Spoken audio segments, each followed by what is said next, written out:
আমার প্রিয় West Bengal state ইউনিভার্সিটির থার্ড সেমিস্টারের ছাত্রছাত্রীরা যারা এনইপি সিস্টেমে বিএ থার্ড সেমিস্টার ইতিহাস পরীক্ষা দেবে তাদের জন্য আমার এই সাজেশন।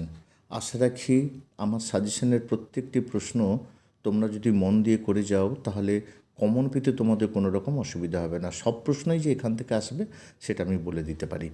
দেখো, তোমরা জানো যে প্রথমে তোমাদের 2 নম্বরে 10টা প্রশ্ন লিখতে হয়। তার জন্য আমি যেগুলো দিয়েছি: 1, বন্দেগানি চহেলগানি বলতে কী বোঝায়? আমির খসরু কে ছিলেন? আলাউদ্দিন খলজি কেন বাজার দর নিয়ন্ত্রণ করেন? 4 নম্বর, বিজয়নগর সাম্রাজ্যে আগত দুজন বিদেশি পর্যটকের নাম উল্লেখ করো। দিল্লির সুলতানির সময়কালে প্রচলিত 4টি করের নাম লেখো। শিখ ধর্মের প্রবর্তক কে ছিলেন? শিখদের পবিত্র ধর্মগ্রন্থের নাম কি? শিবাজির রাজ্যাভিষেক কবে ও কোথায় হয়েছিল? সুলতানি যুগে বাংলার কোন কবি তার কোন কাজের জন্য গুণরাজ খান উপাধি পেয়েছিলেন? পানিপথের প্রথম যুদ্ধের তাৎপর্য লেখো। কখন এবং কাদের মধ্যে পানিপথের দ্বিতীয় যুদ্ধ সংঘটিত হয়েছিল?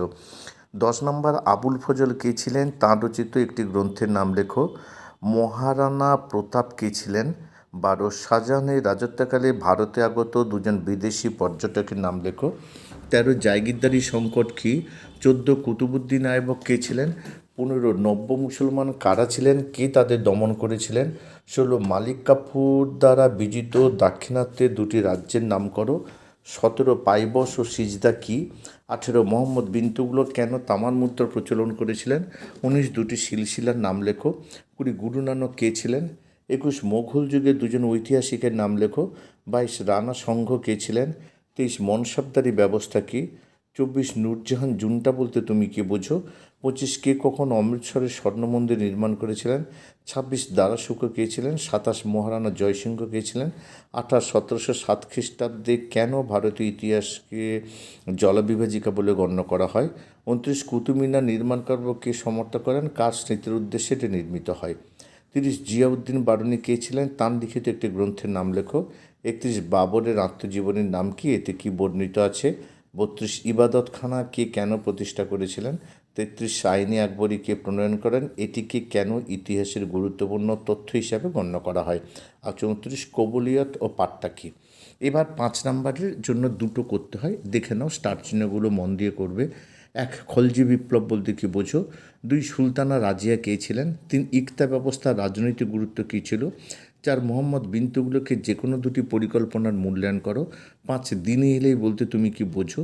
6, ভারতের ইতিহাসে 1707 সালের তাৎপর্য আলোচনা করো। 7, শেরশাহের শাসন ব্যবস্থার সংক্ষিপ্ত মূল্যায়ন করো। শেরশাহের রাজত্বকালের গুরুত্ব কী ছিল? আর ভারতীয় সমাজে ভক্তি আন্দোলনের প্রভাব কী ছিল? 9, দিল্লি সুলতানি কি ধর্মশ্রী রাষ্ট্র ছিল? 10, ঔরঙ্গজেবের দাক্ষিণাত্য নীতির মূল্যায়ন করো। 11, ফিরোজ শাহ তুগলকের অর্থনৈতিক নীতি আলোচনা করো। 12, আকবর ও ঔরঙ্গজেবের রাজপুত নীতির মধ্যে মূল পার্থক্যগুলো কী ছিল?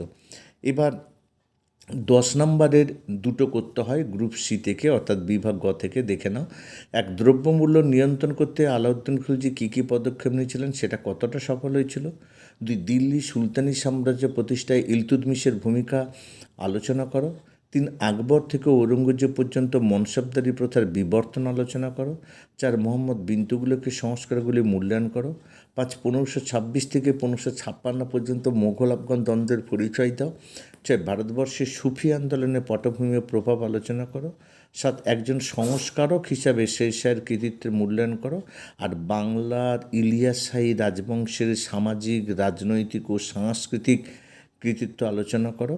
শিবাজির শাসনকালে মারাঠা শাসন ব্যবস্থার প্রকৃতি বর্ণনা করো।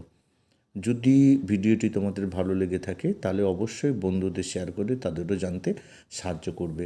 আর যারা তোমরা আমার চ্যানেলে নতুন, তাদের প্রতি আমার একটা অনুরোধ, অবশ্যই চ্যানেলটিকে সাবস্ক্রাইব করে পাশে থাকা বেল আইকনটিকে বাজিয়ে সকল নোটিফিকেশন অন করে রাখবে, যাতে এই ধরনের ভিডিও, নোটস এবং সাজেশন তোমাদের কাছে প্রথম পৌঁছে যায়। আজ এই পর্যন্ত, আবার দেখা হবে পরবর্তী কোনো ভিডিওতে।